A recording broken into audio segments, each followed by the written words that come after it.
الرجيم بسم الله الرحمن الرحيم وأزلفت الجنة للمتقين غير بعيد هذا ما توعدون لكل أواب حفيظ من خشي الرحمن بالغيب وجاء بقلب منيب۔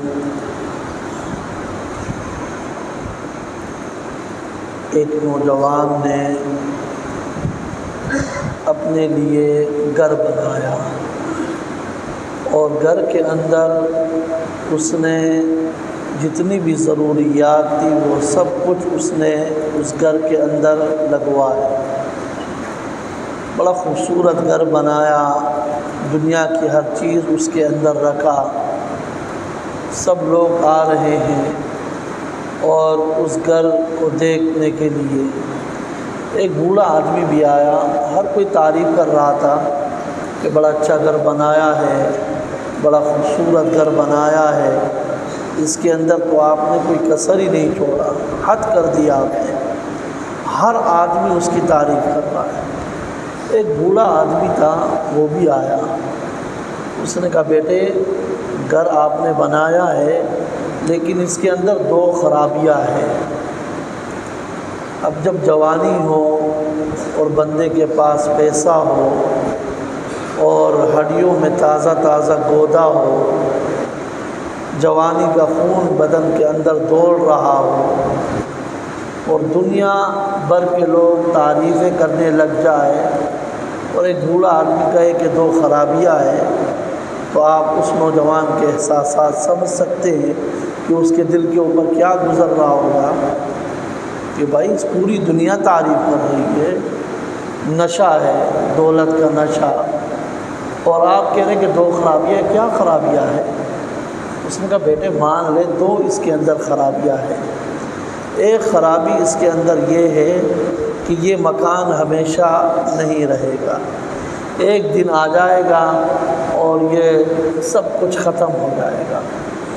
اور دوسری اس کے اندر خرابی یہ ہے کہ اس مکان کے اندر جو رہنے والے نا وہ بھی ہمیشہ نہیں رہیں گے، وہ بھی ایک نہ ایک دن آ جائے گا، موت آ جائے گی اور ان کی زندگی کا خاتمہ ہو جائے گا۔ اور اس کے مقابلے میں اللہ نے ایک اور گھر بھی بنایا ہے جہاں پر یہ دونوں خرابیاں نہیں ہوگی۔ وہ گھر کیا ہے؟ وہ اللہ رب العزت نے جنت کو بنایا ہے کہ وہ وَأُزْلِفَتِ الْجَنَّةُ لِلْمُتَّقِينَ غَيْرَ بَعِيدٍ۔ قیامت کے دن اللہ جنت کو قریب کر دے گا، اور جنت ایسے ایسے گھر اللہ نے بنائے ہیں، ایسی ایسی نعمتیں اللہ رب العزت نے بنائی ہیں۔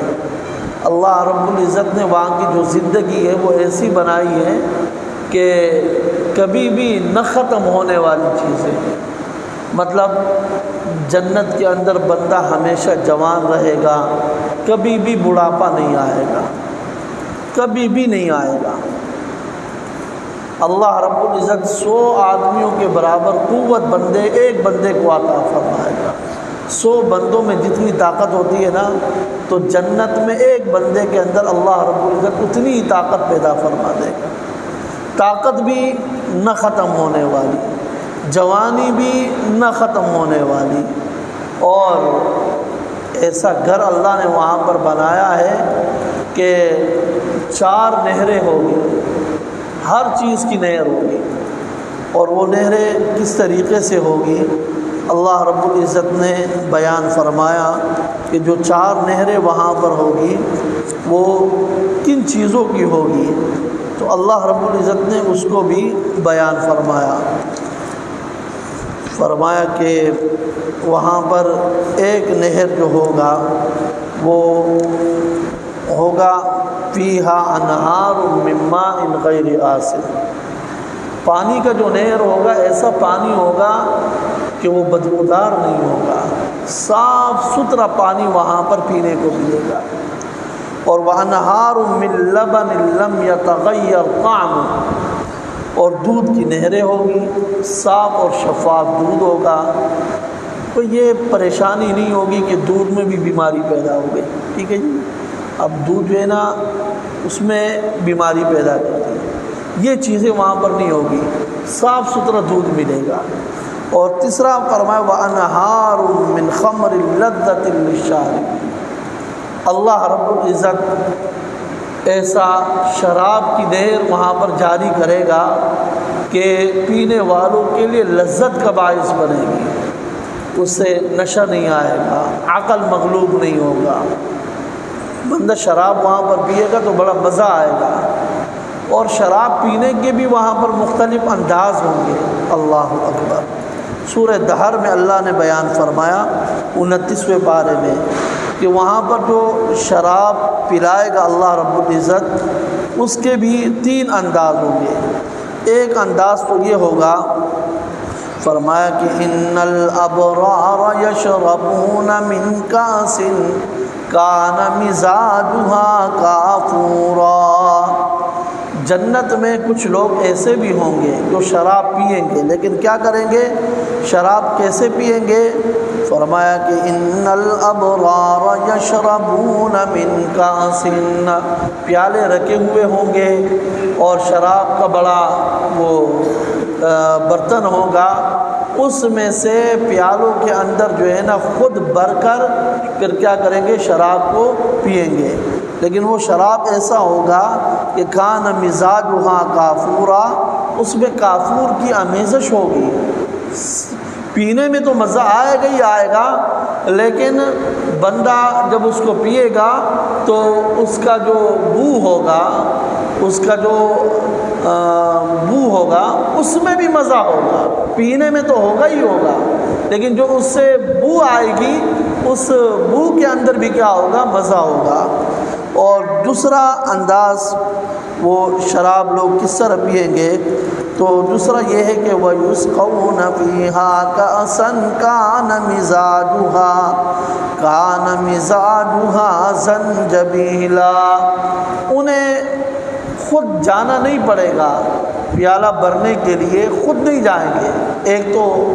ایک طبقہ تو وہ ہوگا کہ جو جنت میں شراب پئیں گے خود جا کر گلاسوں میں بھریں گے، پیالوں میں بھریں گے اور پھر پئیں گے ایک۔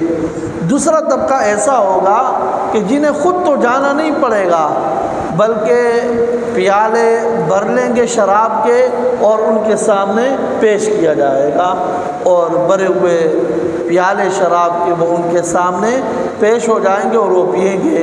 اور تیسرا طبقہ بھی ہے، اللہ مجھے اور آپ کو بھی اس طبقے میں داخل فرمائے۔ وہ کون سا طبقہ ہے؟ فرمایا کہ وَسَقَاهُمْ رَبُّهُمْ شَرَابًا طَهُورًا، اللہ اکبر، وَسَقَاهُمْ رَبُّهُمْ شَرَابًا طَهُورًا، جنتی ایسے بھی ہوں گے جنہیں اللہ خود شراب پلائے گا۔ تو شراب وہاں کا ایسا ہوگا کہ جس میں عقل مغلوب نہیں ہوگی، پینے میں ایسا نہیں لگے گا کہ بندے کا پورا بدن جو ہے نا وہ اس میں سستی آ جائے، ایسا نہیں ہوگا، بلکہ پینے میں مزہ آئے گا، طاقت وہاں کی ختم نہ ہونے والی، زندگی وہاں کی ختم نہ ہونے والی۔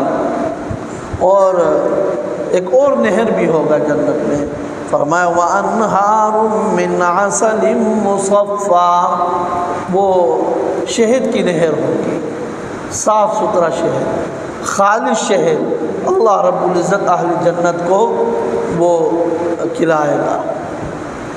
جنت میں کیا کیا ہے اللہ نے ایک جملے ہی میں مسئلہ حل کر دیا ہے، اور وہ کیا ہے؟ فرمایا وَلَكُمْ فِيهَا مَا تَشْتَهِي أَنفُسُكُمْ وَتَلَذُّ الْأَعْيُنُ وَأَنْتُمْ فِيهَا خَالِدُونَ، فرمایا جو بھی تمہارے دل میں خواہش پیدا ہوگا نا تو اللہ رب العزت تمہاری ہر اس خواہش کو پورا فرمائے گا۔ زبان پر لانا تو دور کی بات ہے، دل میں خواہش پیدا ہوگی اللہ فوراً خواہش پورا کر دے گا۔ یہاں تک لکھا ہے علماء نے، مفسرین نے، محدثین نے کہ بندہ ٹہنی کو پکڑ لے گا، کسی بھی چیز کی ٹہنی ہو، مثلا وہ آم ہو یا کوئی اس طرح سیب کا درخت ہے یا کوئی بھی چیز ہے، آپ نے پکڑ لیا، اس کو اٹھایا اور منہ میں رکھ لیا، بندہ کھانے لگا، اور دل میں خواہش پیدا ہو گئی کہ ہائے کاش کہ میں چکن ٹکا کھا لوں، اسی وقت اللہ رب العزت اس کے منہ میں بنا دے گا فوراً۔ جو بھی دل میں خواہش پیدا ہوگا اللہ فوراً ہر خواہش کو پورا فرمائے گا۔ ایک صحابی آیا، اس نے کہا اللہ کے رسول میری خواہش یہ ہے، مجھے گھوڑے پر سوار ہونے کا بڑا شوق ہوتا ہے کہ میں گھوڑے پر سوار ہو کر گھوموں پھروں، دنیا میں مجھے یہ خواہش ہے، تو کیا جنت میں بھی گھوڑے ہوں گے؟ کیونکہ میرے آقا محمد الرسول اللہ صلی اللہ علیہ وسلم نے صحابہ کی یہی تربیت کی تھی کہ گھوڑے کے اوپر سوار ہو جایا کرو، اور اللہ نے بھی اسی لیے گھوڑا پیدا کیا کہ اس کے اوپر سوار ہو جایا کرو۔ یہ پتہ نہیں کہاں سے آ گیا کہ 10 محرم آ جائے گھوڑے کے نیچے سے گزر جاؤ، یہ نیچے سے گزرنے کے لیے اللہ نے گھوڑوں کو پیدا ہی نہیں کیا۔ سمجھ میں نہیں آتا کہ یہ فلسفہ کہاں سے آیا ہے۔ اللہ نے تو جو گھوڑے پیدا کیے نا وہ اس لیے پیدا کیے کہ ان کے اوپر سوار ہو جائے گا۔ یہ آ گیا ایک نیا طبقہ جو کہتے نہیں ہم تو اوپر سوار نہیں ہوں گے، ہم تو اس کے نیچے سے کیا کریں گے، گزریں گے۔ انا للہ و انا الیہ راجعون۔ تو اہل ایمان وہ دنیا میں بھی گھوڑوں کے اوپر ہی سوار ہوتے ہیں، اور جنت میں بھی اللہ ان کو گھوڑوں کے اوپر ہی سوار کرے گا۔ تو اس نے عرض کہ اللہ کے رسول مجھے سواری کا بڑا شوق ہے، گھوڑے پر سواری کا۔ نبی پاک صلی اللہ علیہ وسلم نے فرمایا اگر اللہ نے آپ کو جنت میں داخل کر دیا تو آپ کی دل میں خواہش پیدا ہو گئی، اللہ رب العزت آپ کو ایسے گھوڑے پر سوار کرے گا کہ جس کے 2 پر بھی ہوں گے، اور وہ پر یاقوت کے ہوں گے، اور جہاں تم نے جانا ہوگا نا وہ تمہیں اڑا کر وہاں پر لے کر جایا کرے گا، گرنے کا بھی خطرہ نہیں ہوگا، کوئی پریشانی نہیں ہوگی۔ یہاں تک نبی اکرم صلی اللہ علیہ وسلم نے فرمایا کہ جب اہل جنت جنت میں رہیں گے نا تو اللہ ان سے پوچھے گا کہ خوش ہو کہ نہیں ہو؟ وہ کہیں گے ما لنا لا نرضى یا رب، اللہ ہمیں کیا ہو گیا ہے کہ ہم خوش نہیں ہوتے؟ آپ نے تو ہمیں ایسی ایسی نعمتیں عطا کر دی ہے کہ جو ہم نے کبھی دیکھی ہی نہیں، ہم کیوں خوش نہ ہوں؟ اللہ پاک فرمائیں گے ان تمام نعمتوں سے بڑھ کر نعمت تمہیں نہ عطا کر دوں؟ اللہ وہ کیا ہے؟ فرمایا آج ایک اعلان سنو، وہ اعلان یہ ہے آج کے بعد میں ہمیشہ ہمیشہ کے لیے تم سے خوش رہنے کا اعلان کرتا ہوں، کبھی بھی تم سے ناراض نہیں ہوں، کبھی بھی میں تم سے اب آج کے بعد ناراض نہیں ہوں، جو کچھ کرتے ہو کر لو۔ پھر اللہ رب العزت تمام پردے ہٹائے گا اور تمام اہل جنت کو اللہ رب العزت اپنا دیدار کروائے گا۔ کتنی بڑی نعمت ہے! بس اس کے لیے ضروری ہے کہ ہم یہ جو زندگی ہے نا دنیا کی چھوٹی سی مختصر، یہ اللہ کے حکم کے مطابق گزارے تو جنت میں پھر جو ہے نا ہم اپنی خواہش کے مطابق کیا کر لیں گے، زندگی گزار لیں گے۔ اللہ مجھے اور آپ کو کہنے اور سننے سے بڑھ کر عمل کی توفیق عطا فرمائے۔ اے اللہ ہمارے گناہوں کو معاف فرما، وصلی اللہ